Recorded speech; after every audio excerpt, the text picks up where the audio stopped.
Dear students, this video is for BA 6 semester course and the paper is American Literature. In this video, I will discuss a play, All My Sons, written by Arthur Miller. First, I will talk about some of the important features of Miller's drama. Thereafter, I will discuss All My Sons' important themes and ideas.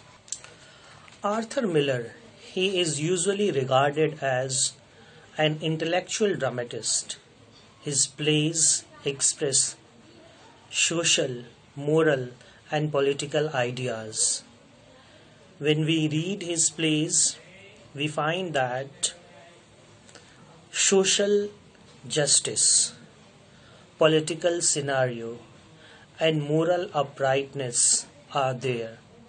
How a man should be, what are his or her responsibilities towards society, towards nation, as well as the political scenario that govern his or her consciousness.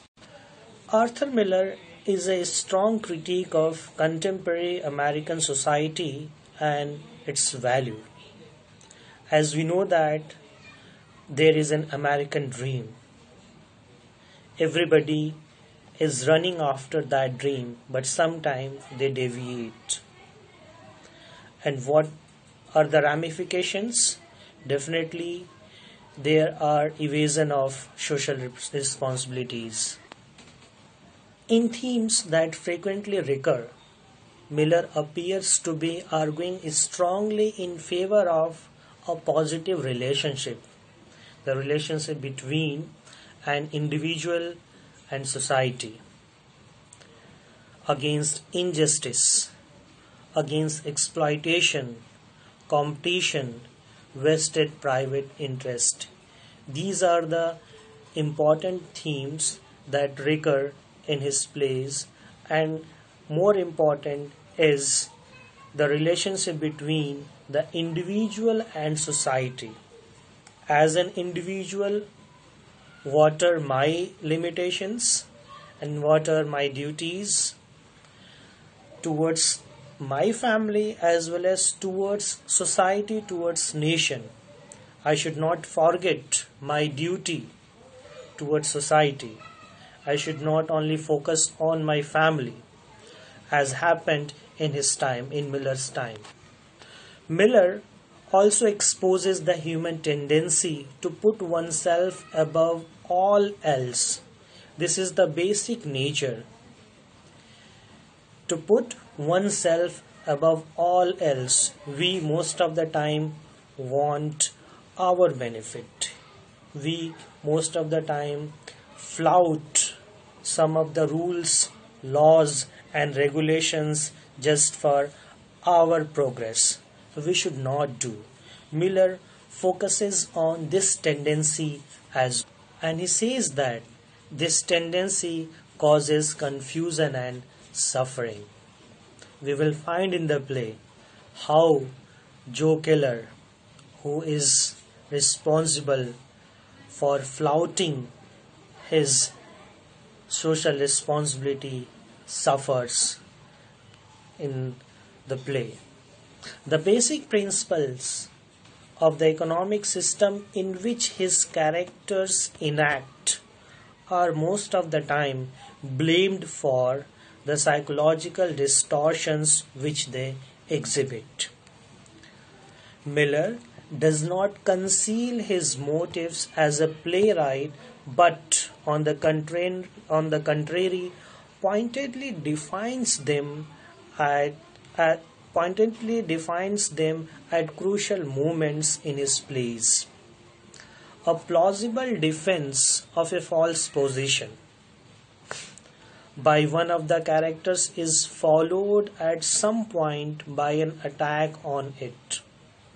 And the attack is in terms of social responsibility and moral uprightness or ethical uprightness. What he says and what we find, there is a plausible defense of a false position. Most of the time we find in his plays that a character take a strong stand whatever he has done in past, but this stand is not meeting ethical uprightness. This stand is against social responsibility. If this is so, Miller attacks on it. Miller is for social responsibility, he is for ethical uprightness. He does not say that you should not focus on your family, you should not focus on your children's, as well as you should do, as well as you should not deviate, you should not forget your responsibilities towards society, towards others who are your neighbors, who are living with you.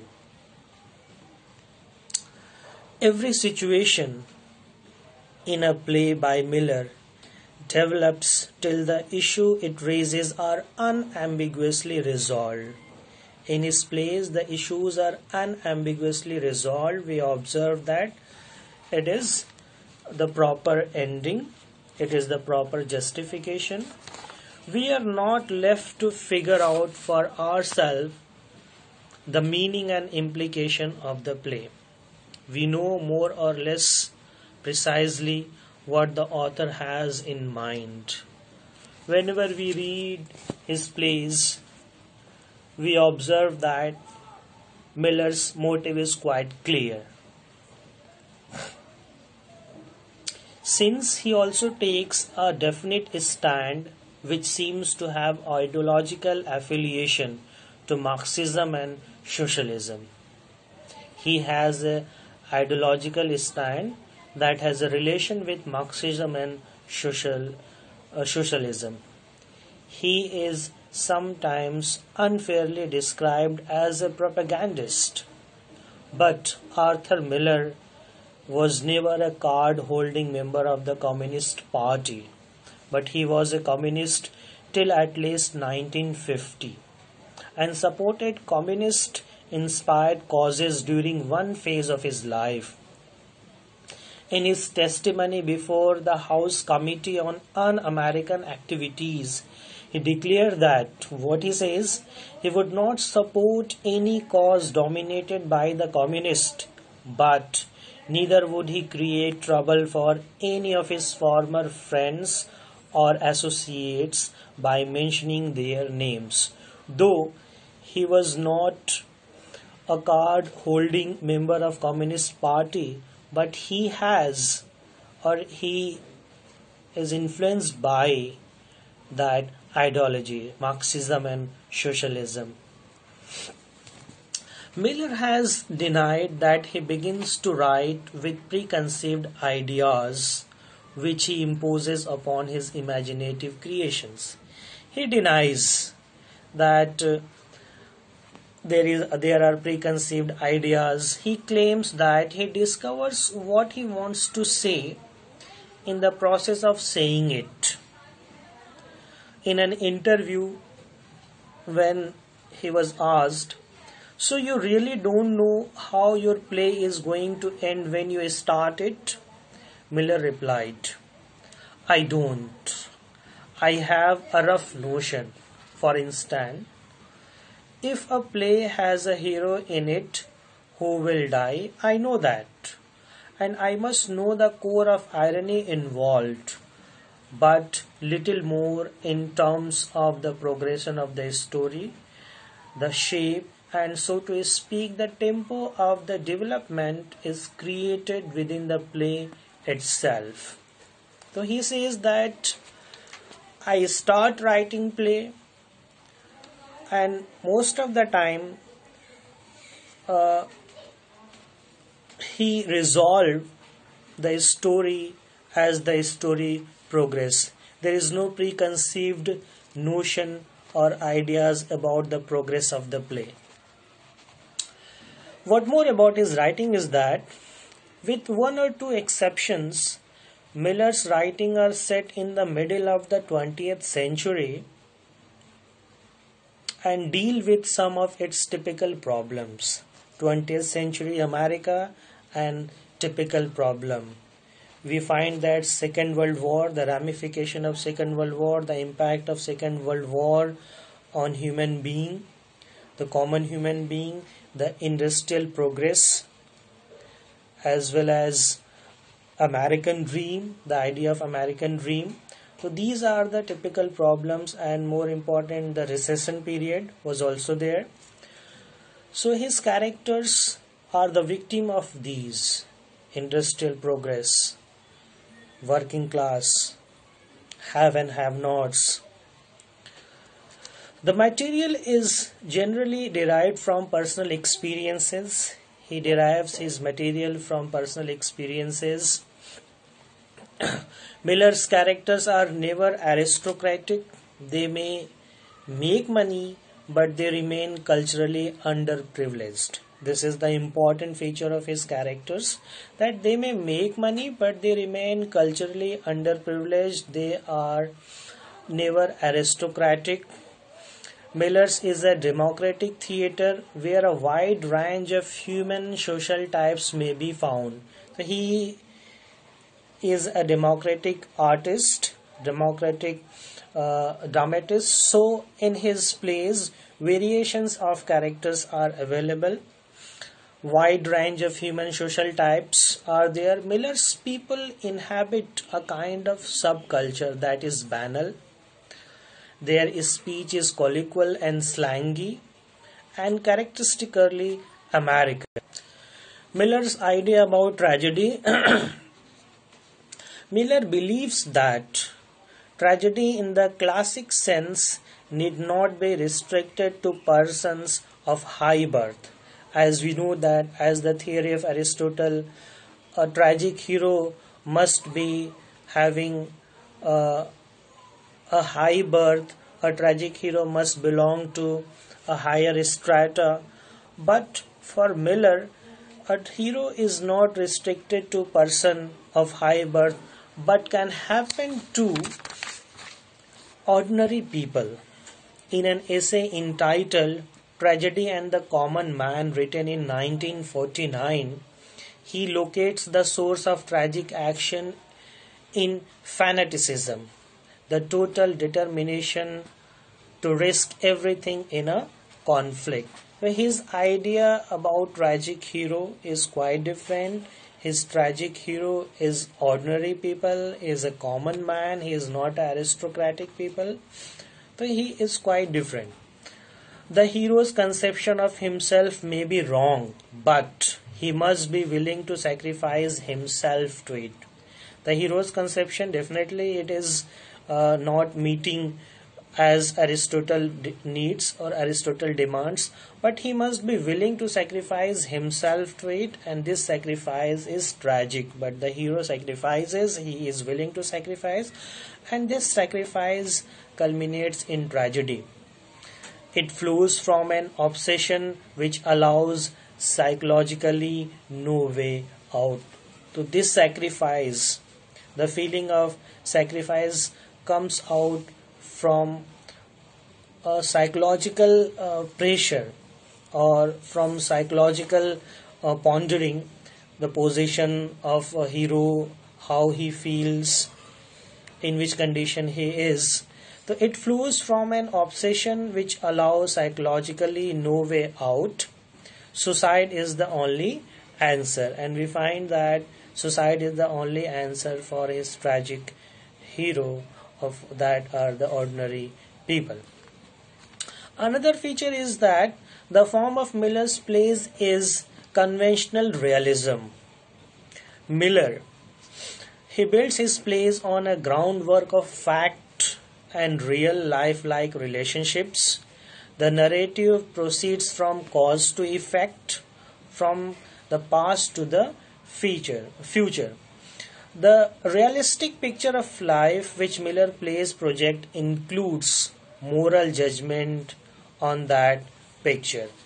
In an interview quoted earlier, Miller says, to quote, "A playwright provides answer by the question he chooses to ask by the exact conflicts in which he places his people.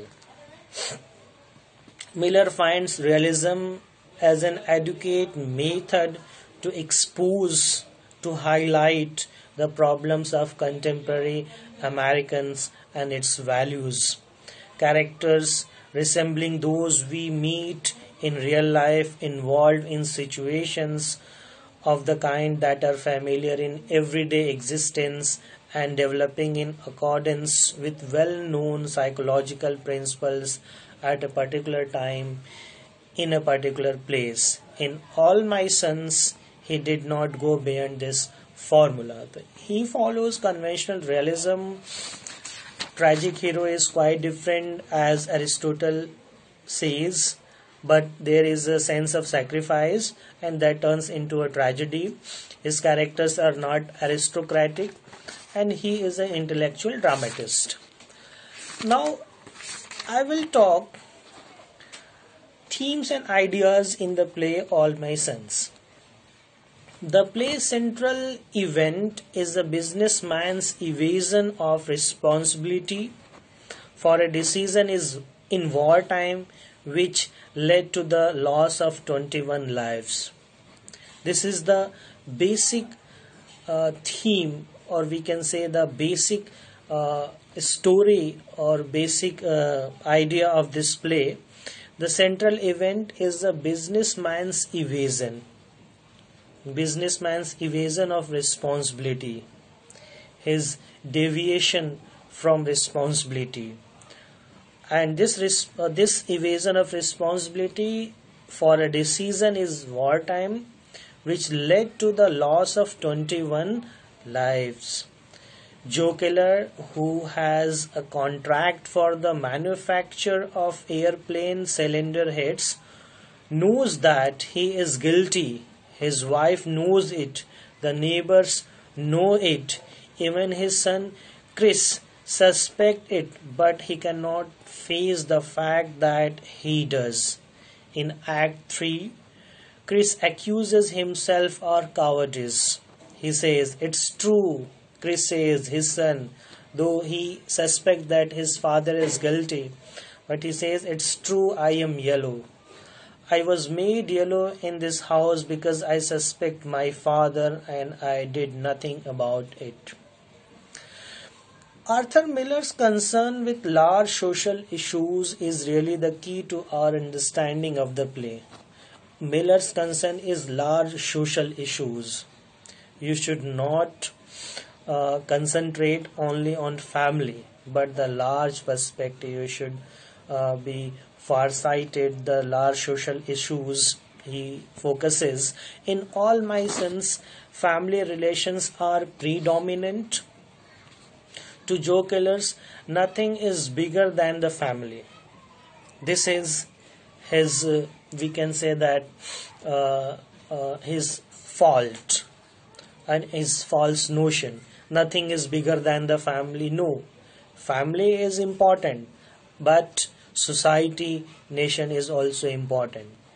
So nothing is bigger than the family. It's everything to him. He feels that family is everything to him. And why he built this notion, why he go for that idea. The society at that time was also responsible. We cannot blame only Joe Keller, because at war time everybody was hoarding money. Everybody was trying to earn money at any means. There was no morality at that time. Just earning money, deviation from ethics, these were common. So he was not the only person who is doing this kind of job, but many others were there. But as Miller's idea is that whatever the condition may be, but you should not forget your social responsibility. Okay. So to Joe Keller's, nothing is bigger than the family. It is everything to him. When Chris discover his father's complicity in the sale of defective cylinder heads to the Army Air Force, he turns against him.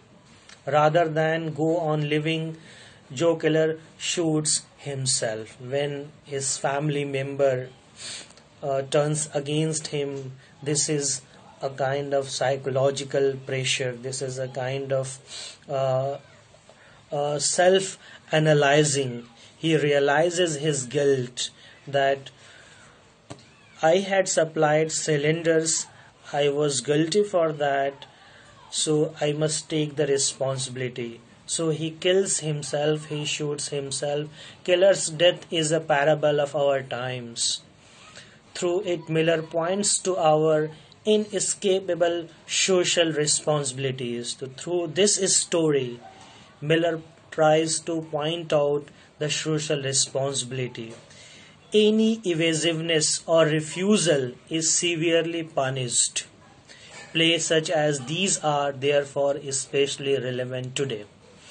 Another idea that is obvious in his play that we observe in this play is agony of Chris, his son, his living son. He suspects his father. So there is a conflict between as a son, as a true son, as well as his idealism. Should I go against my father, or should I fight for my idealism? So there is a crisis, and lastly, Chris goes for his idealism. The agony of Chris, which is dominating feature of the play, is partly caused by his realization that he does not have the courage to get his father sent to jail. He can only wish he could do it. But, to quote, I am like everybody else now. He says that I am like everybody else now. He confessed to his mother, I am practical now. You made me practical. The only way he can atone for his weakness is by going away. Chris makes a transition in his thinking when the crisis breaks on him. So here this point is crucial. When the crisis breaks on him, so he starts thinking. From his personal predicament to the nature of society in which he lives. His personal agonies, personal predicament, and the nature of society in which he is living. If it were a society where honor was real, making his father suffer from his crime would have some point. Chris is actually aware that capitalist society emphasizes competition over cooperation, that it tends to